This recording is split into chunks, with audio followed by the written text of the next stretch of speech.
and it is entrepreneurial. So we want to create this information center that will have a single source of truth of all agricultural data, both in crops, livestock, and also in fisheries, that will help us drive the sector forward. And that bill will be coming also to the Senate for consideration. We would like to commit the county governments to strengthen extension and advisory services. The Honorable Senator Kajwang mentioned that in his opening remarks. Extension workers really slowed down on the onset of devolution, and we would like the Senate to help us work with the county governments to ensure that we strengthen extension workers who will then advise our farmers to ensure better production and productivity. Enact legislation to guide counties on cess, particularly for inter-county transiting agricultural commodities. Honorable Senators, this has been a thorn in the flesh of our business people as they transport agricultural products from one county to another. It has increased the cost of doing business, thus increasing the cost to the consumer, because as the products move from county to county, those counties are levying cess, which counts to, of course, double or multiple taxation. And lastly, to develop a framework for government to implement a performance-based financing framework that links fiscal transfers and sector funding to measurable outcomes, service delivery standards, and productivity targets, thereby promoting efficiency, accountability, and results-driven agricultural transformation. I thank you.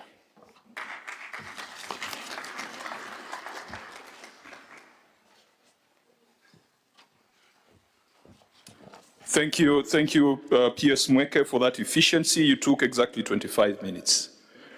Before I usher in the discussant and honorable members, please take note of, maybe you could note down the questions that you'll want to field later. But when PS Mweke started, I was wondering whether agriculture had been taken back to the center, whether it was no longer county function. But you, I think at the last page of your presentation, you talked about county governments. There is so much growth and progress from the first 2 or 3 slides. I wish the senators would be able to see where the growth is coming from, which counties, because we are seeing increase in wheat production, coffee production, tea production, sugarcane production. Can the Senator of West Pokot be able to tell that West Pokot is contributing 5% or 10% to that increased production? Is that data available? If it's available, we'd be very happy to share it. Some counties are stuck with poverty crops. Poverty crops. I don't know whether Senator Murango is here. Senator Murango told me that from an acre of coffee, he makes about 1.5 million. An acre of coffee. There are sugarcane farmers in the room. Senator Beatrice, from an acre of sugarcane, you'd be lucky to make 200,000. Sorry? No, I'm talking about Ndiwa. I'm talking about sugarcane in Ndiwa. No, once you'll be lucky to make 200. In fact, if you're optimal, you'll make 300,000. Maize. Average yield per acre is how many bags? 50 or 60? Even if you take an average of 50, and a bag of maize is 3,000.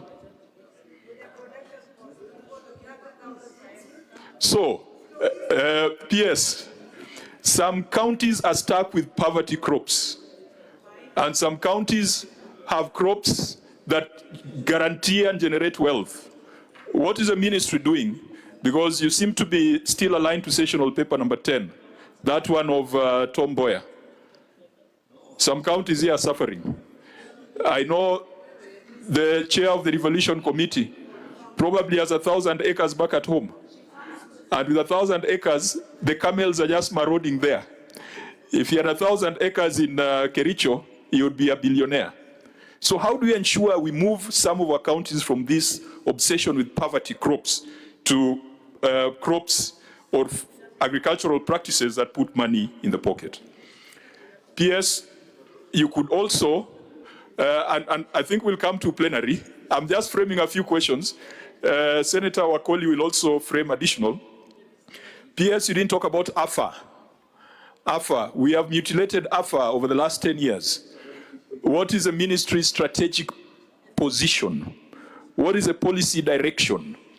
Mwai Kibaki was about convergence of agricultural authorities, but we have seen every other crop divesting from AFA. Is AFA still fit for purpose? Or it's just another body for issuance of permits and trading licenses?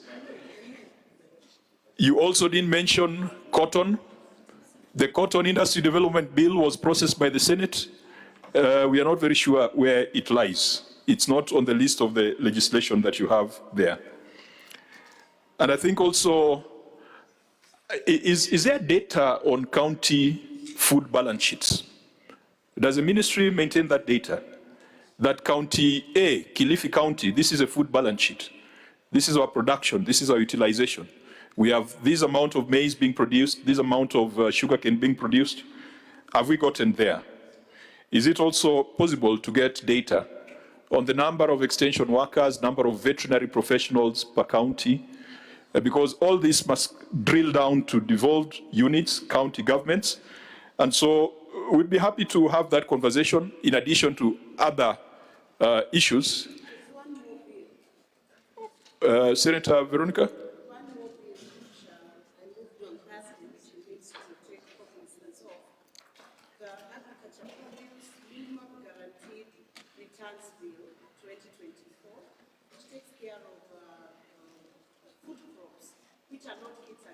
In other bills like the coffee bill, the agriculture bill, that's a bill we moved on Thursday and it's going through debate, which then assures the farmers that when they engage in farming produce, then the price of their product is guaranteed by buffering the loss that they could encounter through even the 10% of what you have noted. Thank you, Senator Veronica. I will allow Senator Wakoli, who chairs the Agriculture Committee, to come and discuss the presentation. I know you had 30 minutes, but you can make it in 15 minutes, our standard contribution period. I believe the senators will be very, very grateful.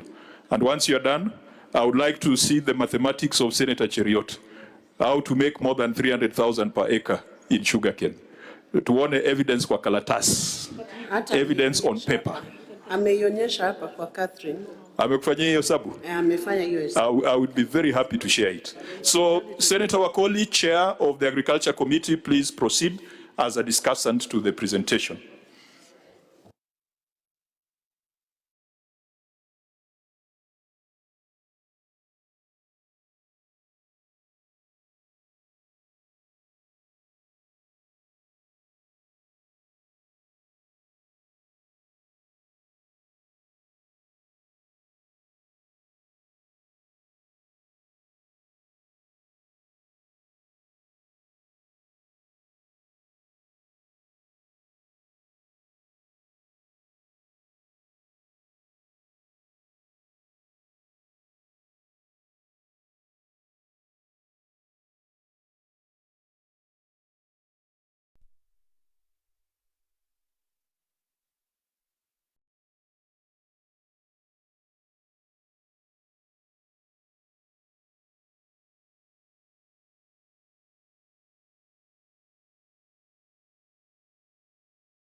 Your farm inputs program, it is clearly evident that counties and you yourselves, you don't have data of farmers across the country so that when you give inputs, you can do follow-up and ensure that the people you are giving inputs next year, they are not the same people coming back. So it must be able to improve lives and reach as many people as possible. This is equally evident in the fisheries and blue economy sector. In Mombasa, in water bodies, Naivasha, along Lake Victoria, Siaya, Homa Bay, Busia. The beach management units are there. They are not feeling the impact of government reaching out to them. And therefore the legislative relationship between national government and county government is a problem. And therefore you realize fish coming out of this country is cheaper than the fish being got from Lake Victoria in Busia County. And the farmers are asking, why should we go into the waters to suffer, and yet fish is cheaper that is being imported. So we need to see some synergy from government and county government. You know, you represent the national government, but from your budget you can clearly see you are enjoying logistical capacity that our counties don't have. I don't want to clear everything, but allow members also to contribute, and as I will be injecting point after point as we proceed, so that it is a live discussion that we are here today. So honorable members, Mheshimiwa Moses, I want you to open up so that members can inject some wisdom to this discussion so that we get value for time and resources. Thank you, Senator Wakoli, for allowing members to ride on your time. Honorable members, you are doing very well. This session should have ended by 10:30, so we have about 20 minutes or so for plenary. Where do we start from? Senator Mundigi, do we take a first round of 5? From here, Senator Mundigi, Senator Matinga, Senator Beatrice, who's the fourth one? Okay, 4th, 5th, 6th, 7th. We can just do the first 7 and then come back to the tea farmer from Bomet, Senator Sige. Senator Mundigi. Okay, thank you very much. Mimi ni Senator Mundigi, Embu County Vice Chairperson, Agriculture, Livestock and Blue Economy.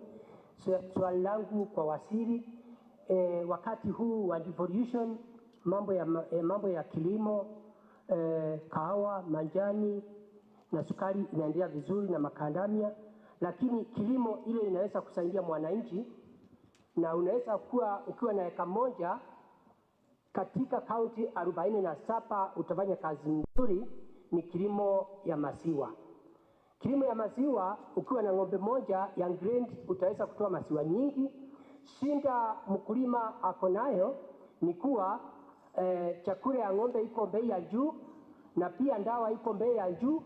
Shinda ingine, rais wa Kenya ambaye ni William Ruto alisema lita moja ya maziwa iwe not less than 50 shillings.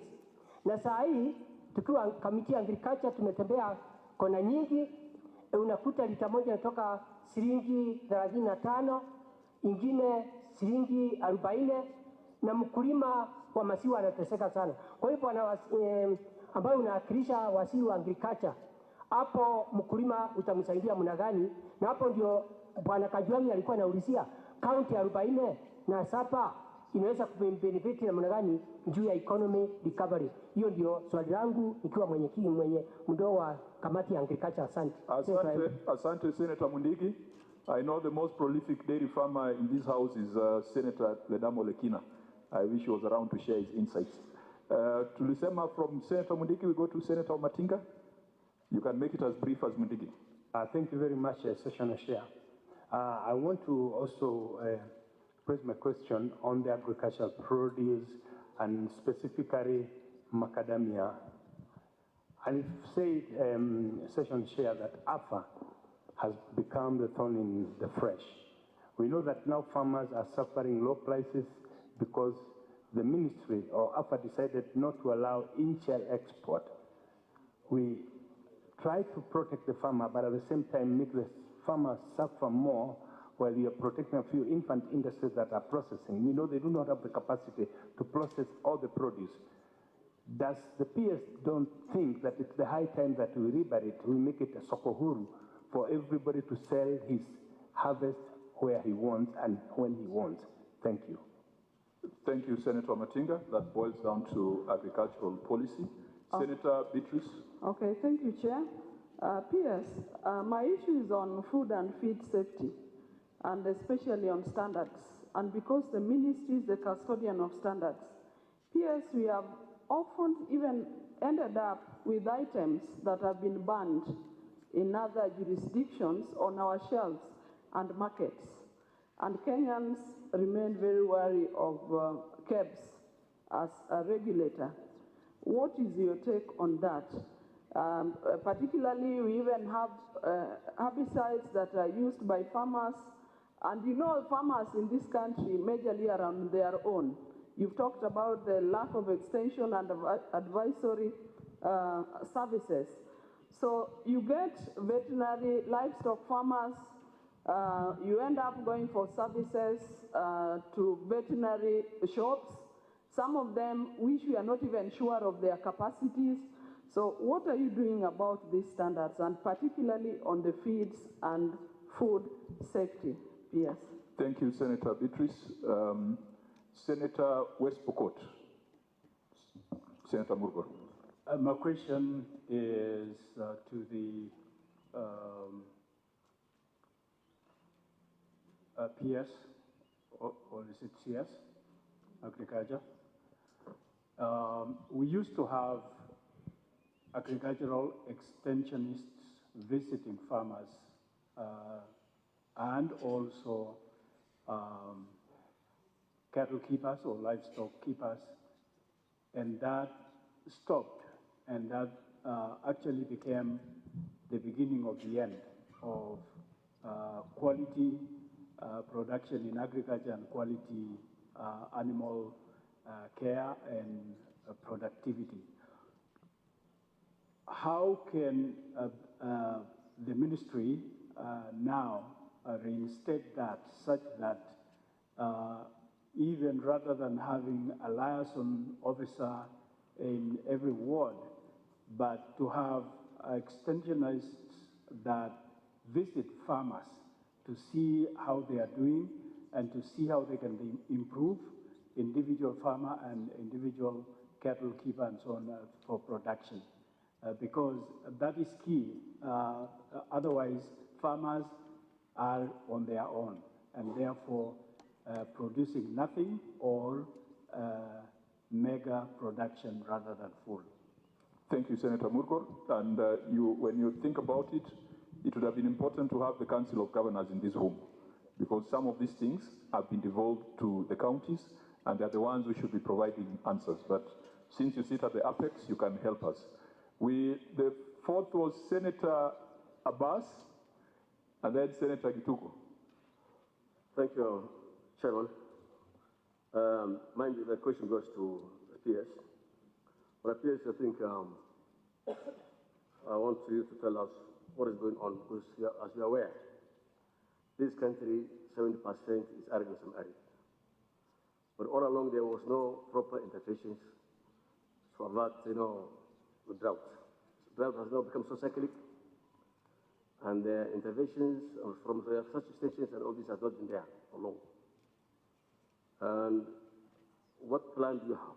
Because now that we have a drought in almost 13 counties, large number. What have you done to at least save these animals to die and not to die? What plan do you have for drought interventions? You said about life insurance. How effective is that insurance? How much money was paid for farmers, and what is the cost-benefit analysis you have done? Finally, I know there's one station in Wajir, somewhere in Wajir West, that you started a field center. But I was asking myself, how will this field operate? Because these are pastoralists People don't keep their animals in fields. How will they be able to sustain? How are you going to sustain that situation? Thank you. Thank you, Senator Bass. And Senator Akoli, you might also pick some of the questions. You might want to respond to some of them because they're in your domain as the chair of the Agriculture Committee. We have done 5 or 4. 4. Let's go to Lamu. People assume that there's no farming in Lamu. Senator Gituku, thank you. Then I'll come to you, the future governor of Lamu. Thank you very much, Senator. Lamu people are farmers and also fishermen. My question goes to the PS. First and foremost, I wanted to appreciate the effort that the government is doing to see to it that the campaign towards vaccination of livestock is well done. And in your presentation, you have told us that the government has done an effort of vaccinating more than 10 million livestock. So now my question is,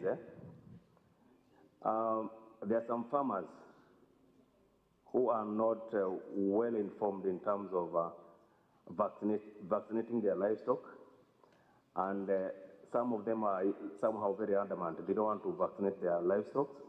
So I wanted to know, what is the government doing to see to it that these livestock farmers are well educated so that they can undertake the process of trying to salvage their livestock through vaccination? That is one. And the second question in the same breath is, what is the government doing to see to it that those farmers who are ready and willing to vaccinate their livestock are going to do, because there are some challenges which they are facing, and they are telling us that they want to vaccinate their livestock, but there's no vaccine. So what is the government doing in the same? Final question. I wanted to know, what is the government doing in terms of trying to provide some livestock feeds to arid and semi-arid counties, now that there is a very heavy drought that is coming, and some other counties are already affected. But we are not seeing much effort being done by the government to salvage this livestock from maybe suffering. That is Thank you. Thank you, Senator. Thank you, Senator. Do we allow the PS to respond, or do we take all the questions? I think let's just take all the questions then. Let me see. On that end, I have Senator Commissioner Korir. Please proceed. Yeah, thank you very much, Session Chair. I just want to thank the government for the efforts that they have put in place in terms of making sure that they have increased the production by reducing the cost of the fertilizer. But I want to ask the PS to tell us the plans that they have in terms of zero-rating animal feeds. Thank you. Thank you. And members, even as we fill the questions to the PS, let's remember that agriculture is devolved. It is only policy that remains at the center. And we should not encourage the PS to have the impunity of doing implementation in Nairobi. Senator Veronica will just, now that you've agreed to take all questions, if you can make it 2 minutes. Senator Veronica. Honorable PS, thank you for coming. I'm asking myself where the CS is. I didn't hear an apology, though I walked in late. I may be guilty of that. But I hope the CS is taking his work more seriously than he is portraying himself here in Senate. Why would he not come to this session with senators? He should adjust that attitude. That's one. Number two, the bill I have mentioned, minimum guaranteed returns. You know, this bill, the provisions of guaranteed returns were there in the repealed Agriculture Act. And we have seen a lot of efforts from government repaying debts that were owed by cooperatives into billions of shillings. So this bill is going to give a framework through which, instead of even expending billions in that fashion, we can put it within a fund, just the way we supported farmers through the government with fertilizer prices being lowered cost of inputs being reduced, then we can structure a fund which then buffers farmers when they engage in agriculture activity within their farms. And this bill is taking into account the food crops that have been ignored in the past. For instance, maybe maize, cassava, millet. If a farmer has produced but somehow cannot now meet the cost of the inputs, the cost of herbicides, the cost of labor, they cannot recover that amount of money, the difference that they are not able to recover. Using the resources available for agriculture, the counties can buffer that. Maybe if milk has returned 35 instead of 60, then 25 shillings can be buffered. So we are expecting support from your ministry so that we have structured a management of resources that has been spent into agriculture, and it rewards effort. It does not reward farmers who are not producing anything. It encourages farmers to produce, so it gives food security and income stability for farmers. Thank you, Senator. Senator Sigei, then we'll all get, if we stick to 2 minutes, I think we'll all make comments. Thank you, Session Chair. I want to first appreciate the PS for the presentation that is given us this morning. And I was with you on Monday when you were doing part of the delivery on the dairy industry. Probably the question I would want to start with is, we got 6 coolers. We were meant to get 9. When are the 3 being delivered? That was a question that came shortly after that event we had. And